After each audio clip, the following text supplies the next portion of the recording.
Hello everyone, it's Shane Kanto, your Wasteland reviewer, and this is Ask Your Wasteland Reviewer.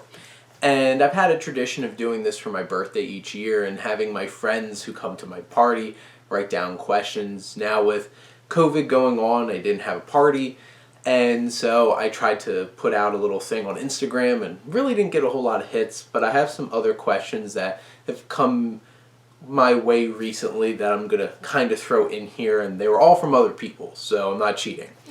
And I'm going to start with some questions asked by my girlfriend Jess, who those who watch my Lost in the Wasteland got to meet in my first episode.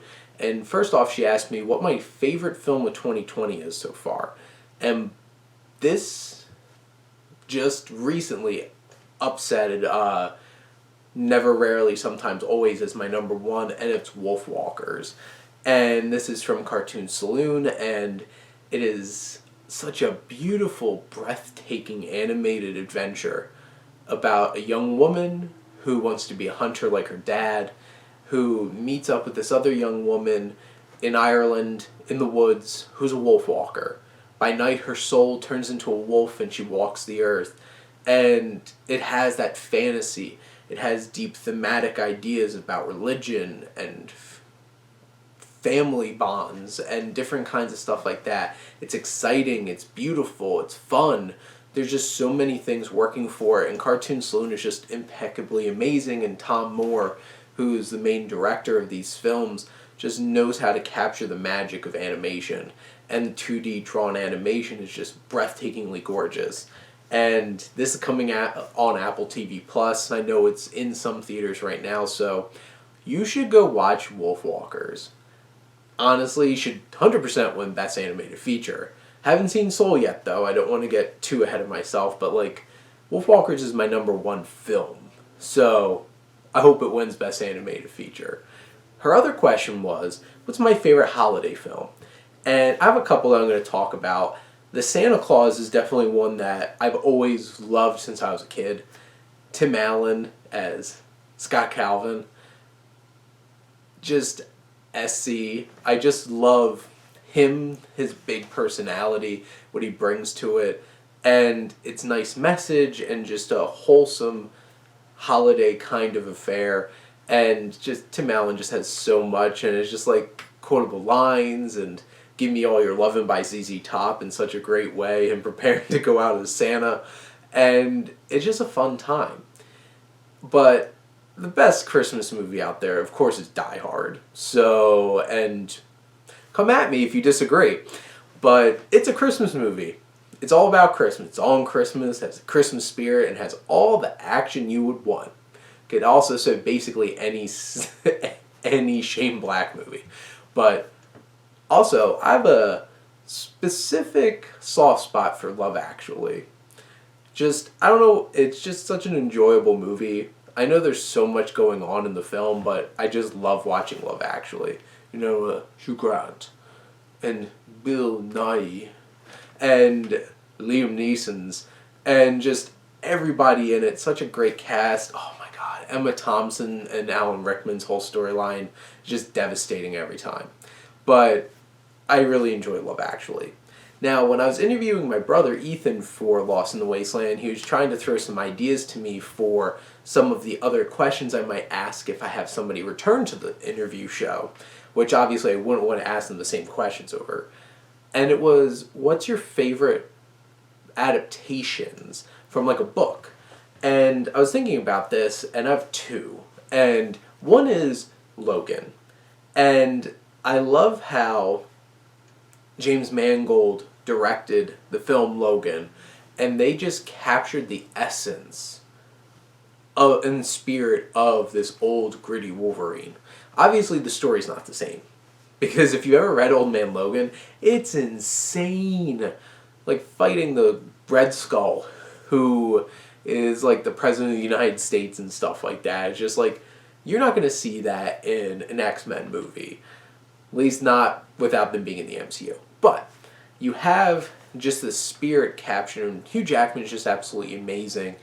And it's oddly cathartic watching this film and seeing all those influences. They've basically adapted elements of the film Shane and the book Shane, which is really cool too, because, I was named after that, and also I make my look after, like, Hugh Jackman Wolverine. I'm just like, this movie is perfect for me. This is like the Shane movie, besides Shane.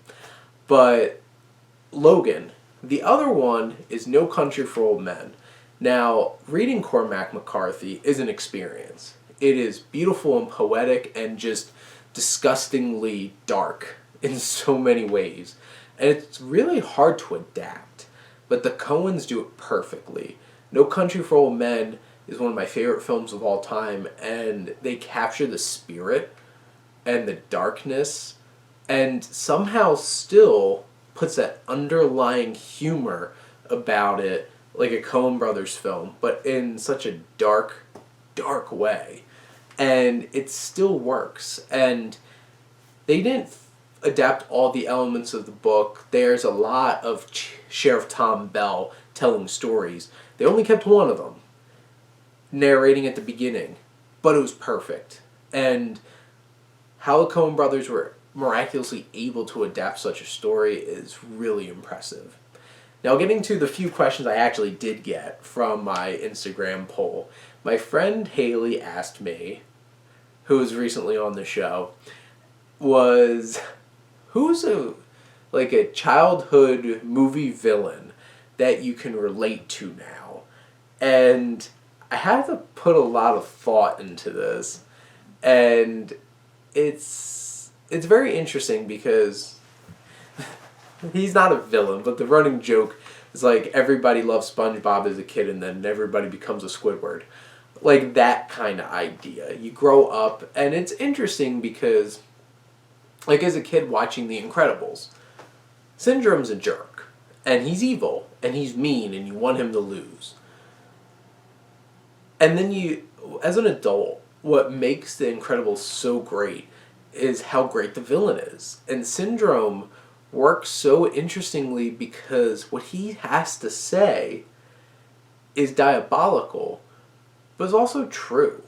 And there is an argument, should superheroes be able to just do whatever they want unchecked? But the thing is, how do you undo superheroes is so interesting because can you beat their superpowers? Or could you give everyone superpowers so nobody's super anymore? And that's so interesting that that film takes that approach to things. And honestly, Syndrome wasn't wrong. And there's a reason why all the superheroes go into hiding and have to be registered and stuff like that, is because a lot can happen. And if you're not careful, you could cause great collateral damage. Look at you, Man of Steel. And then, obviously, the MCU made such a big point about that with the Sokovia Accords, and it's just like The Incredibles being that. Doing such a great adaptation of Watchmen, which is so interesting. But I think Syndrome's probably the one that, just like, I could get it. I could get it now, honestly. And this is a big question that my friend Valerie put on, and it's about what I think about the movie-going experience and the theater system with all of this going on with COVID. And just to give a little bit of background on my end, I'm taking this extremely seriously. I have people in my life that are very susceptible. Medical leave from, medically has to stay home and work remotely because they're at risk so much that they could die or get seriously permanently damaged by COVID. So I haven't been to a movie theater indoors since March, when I saw I Still Believe. That was the last film I saw in a theater. The only theaters I've gone to have been drive-ins, and where I can sit in the safety of my own car and really only interact with a person long enough for them to scan my ticket and point me in the right direction. And thinking about everything, I'm like, I'm not going to be going back to a theater probably until there's a vaccine. And it seems like a lot of people have made that decision since basically the largest opening weekend we've been getting recently have been like $3 million opening weekends for films. That's not sustainable for films like Wonder Woman or Black Widow that are expected to make $1 billion. Look at Tenet. Tenet made a decent, like, made $350 million worldwide. Needs like $600 million to break even.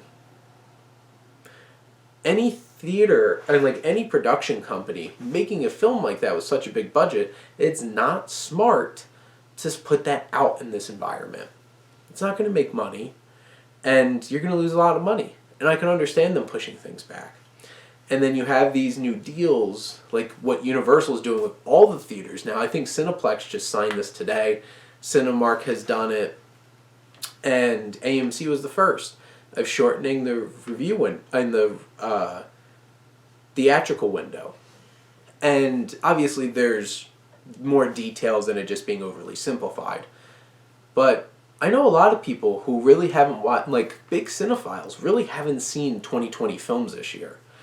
And I've seen almost 400. I've jumped headlong into VOD and virtual cinemas. I've adapted to this new environment, and I do miss going to the theater and being away from the distractions that you have at home. And I'll always want to go to the movie theater when I can. And I'm actually enjoying the drive-in quite a bit. And I wish more drive-ins would start opening up again. And I think they'll make a killing at this point. And I've seen quite a few films at this point. I finally got to see Tenet because of Philly Film Society's drive-in at the Navy Yard in Philly. And I think this is the beginning of the end, I think, for movie theaters. I don't think they're going to last years into the future. Honestly, some of them might not last out of this situation. It's not good. And the fact that Disney is willing to drop things like Mulan onto Disney Plus, and like Wonder Woman is being simultaneously released on HBO Max for what I saw was a month while it's in theaters. I'm going to be watching on HBO Max. I'm not seeing it in a theater. And like, I already pay for HBO Max. Why not? I waited for New Mutants. Just came out in November on VOD. I waited for the personal history of David Copperfield. I wanted to see that so bad. I waited for Tenet. I waited until month and a half, 2 months after it's open in regular theaters to then see it on a screen draped over a shipping container at a Navy Yard. Got to adjust my own sound, which was probably the biggest benefit of seeing it at a drive-in. And I've been getting a lot of screeners lately, which has been really interesting, and like getting to see films beforehand too. And my perspective on this has changed so much because I'm such a die-hard theater person. I want to see things in a theater. But I understand that this might not be the norm moving forward. I don't think a whole lot of small films, medium-sized films are going to be releasing in theaters. Look at Scorsese. Look at David Fincher. And Steven Soderbergh. These are big directors making themselves comfortable at streaming services because they will bankroll them. And they will give them a chance to see their films put out there. And I think production companies might only be focusing on those films that are going to be making them $1 billion. And then everything else might go to streaming and VOD. And I think that's our future. And it's sad, but right now, human lives mean more than going to see a movie. So I'm going to keep doing what I can to see movies. I support them. I paid $30 for Mulan. I paid $20 to watch that Kevin Bacon horror film over the summer. And like, I'm paying this money to support these films and still seeing them. I paid for New Mutants on VOD. I went to go see Unhinged at a drive-in. And I'm doing that, still supporting these films being made. It's just different. And I think we're getting to the point where theaters might only be for those big films, or indie theaters, those that are still kicking. Hopefully the Philly Film Society one will, Princeton Garden Theater, and those kinds of things can still show those independent films. I loved seeing Isle of Dogs and Grand Budapest Hotel in a theater. Getting to see them in like a little indie theater, and I hope they're still around, but they might not be. Maybe drive-ins become bigger and bigger. Maybe they start opening up again.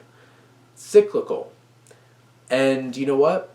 I think more and more big films are just going to get bought up by Apple, by Netflix, Hulu, Amazon, HBO Max, Peacock. They're all gunning for content, and they're going to start really going for it. Netflix had a coming out party last year with The Irishman, Marriage Story, Two Popes, and Dolomite. They had great films. They have Mank this year. That's a big deal.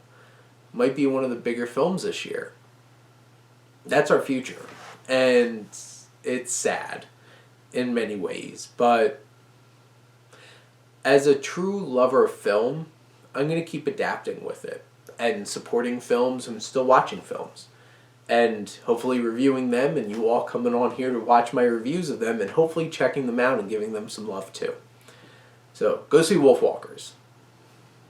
Also an Apple film. So, go out and support these films now. Make sure that these production companies are going to still keep going. Because if people aren't seeing these films now, why keep bankrolling big films like this? But once things are better, I hope to be back at the theater. But those are my thoughts on how things are right now. And those are all the questions I have for Ask Your Wasteland Reviewer. So thank you all for tuning in and supporting your Wasteland Reviewer.